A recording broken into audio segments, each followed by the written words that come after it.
Good morning 9 class. बच्चों, हमने सर्दियों का सीज़न पढ़ लिया है, गर्मियों का सीज़न पढ़ लिया है। अब है रेनी सीज़न जो वर्षा ऋतु होती है। तो आज जो हमारा टॉपिक है वो है वर्षा ऋतु। स्टार्ट करते हैं हमारा आज का टॉपिक वर्षा ऋतु।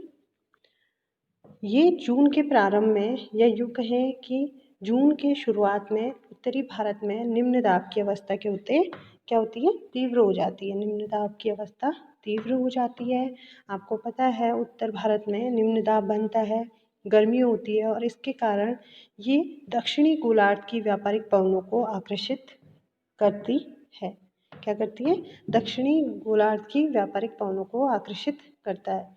जो दक्षिणी गोलार्ध की पवनें होती हैं जो पूरे साल भर लगभग चलती रहती हैं, वो पवनें जब उनको निम्न वायुदाब का क्षेत्र दिखता है उत्तर भारत में, तो वो पवनें उस डायरेक्शन में चलती रहती है, आकर्षित होती हैं, अट्रैक्ट होती हैं और ये पवनें गर्म महासागरों के ऊपर से होकर गुजरती है। इसलिए ये अपने साथ बहुत अधिक मात्रा में नमी लाती हैं। ये समुद्र से हवाएं चलती हैं इनके अंदर, इसलिए हवाओं के अंदर क्या होती है, नमी होती है, पानी की बूंदें भी होती हैं और ये पवनें बहुत तेज गति से चलती हैं। क्या किस गति से चलती हैं? बहुत तेज गति से ये पवनें चलती हैं। इस मौसम की अधिकतर जो बारिश होती है या अधिकतर वर्षा देश के उत्तर पूर्वी भागों में होती है। आप देख रहे हैं कि इस मौसम की जो अधिकतर बारिश होती है वो क्या होती है, देश के उत्तर पूर्वी भागों में होती है। मतलब रेनी सीजन में ज़्यादातर जो सबसे ज़्यादा जहाँ बारिश होती है वो इलाका है उत्तर पूर्वी भाग। असम साइड हो गया, मेघालय हो गया, बहुत बारिश वहाँ पर होती है अगर पूरे इंडिया में कंपेयर किया जाए तो। और खासी पहाड़ी के दक्षिण में स्थित मौसिनराम में विश्व में सबसे अधिक औसत वर्षा होती है। इम्पॉर्टेंट है, आपसे पूछा जा सकता है कि विश्व में सबसे अधिक औसत वर्षा कहाँ होती है, तो आपको याद होना चाहिए कि वो जगह कौन सी है, भारत का मौसिनराम। और राजस्थान और गुजरात के कुछ भागों में बहुत कम वर्षा होती है।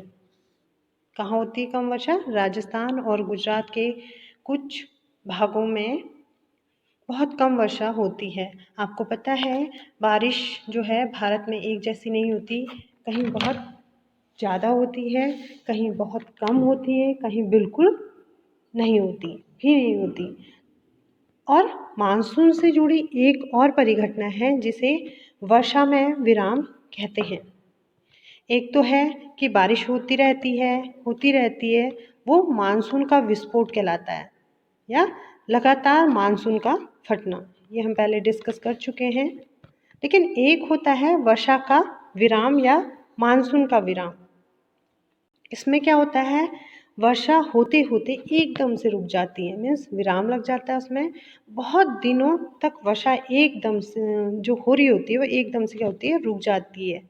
वर्षा रहित अंतराल आता है, एक ऐसा समय आता है या एक ऐसा टाइम आता है जिसमें बारिश नहीं होती है। तो ये जो टाइम आता है या ये जो टाइम होता है ये कहलाता है वर्षा में विराम या मानसून में विराम। क्या कहलाता है? वर्षा में विराम या मानसून में विराम।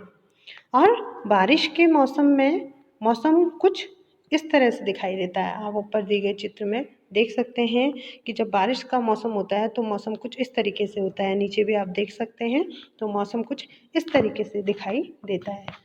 और जब मानसून के गर्त का अक्ष मैदान के ऊपर होता है, जब क्या होता है, मानसून के गर्त का अक्ष मैदान के ऊपर होता है, तब इन भागों में अच्छी बारिश होती है।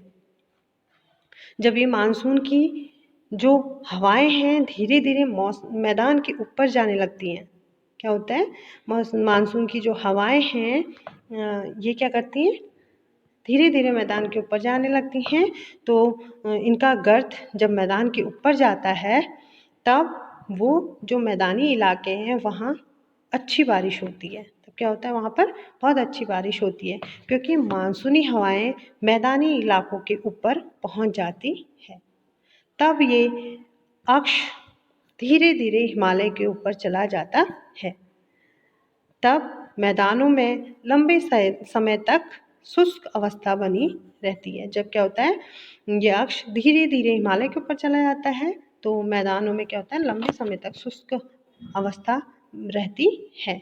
जब ये हवाएं मानसूनी धीरे धीरे होती होती हिमालय के तरफ चली जाती हैं ऊपर, तो जो उत्तरी भारत का जो मैदानी इलाका है वो क्या होता है, सूखा हो जाता है।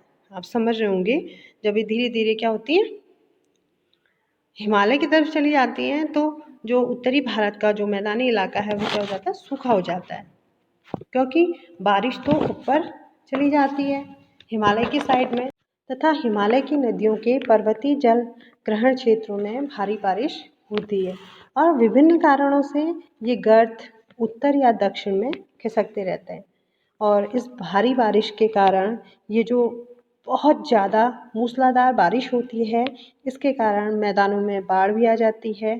विनाशकारी बाढ़, बहुत ज़्यादा तबाही मचा देने वाली बाढ़ वो आ जाती है। जान माल की हानि होती है और बहुत लोग क्या होते हैं, मारे जाते हैं, बहुत नुकसान होता है। तो बच्चों आप समझ गए होंगे कि जो ये मूसलाधार बारिश होती है इसके कारण क्या होता है, मैदानों में क्या आ जाती है, बाढ़ आ जाती है और क्या होता है, बहुत ज़्यादा नुकसान होता है, बहुत तबाही होती है और क्या होता है, बहुत सारे लोग मारे जाते हैं। और मानसून का आगमन और वापसी क्या है, अव्यवस्थित होता है।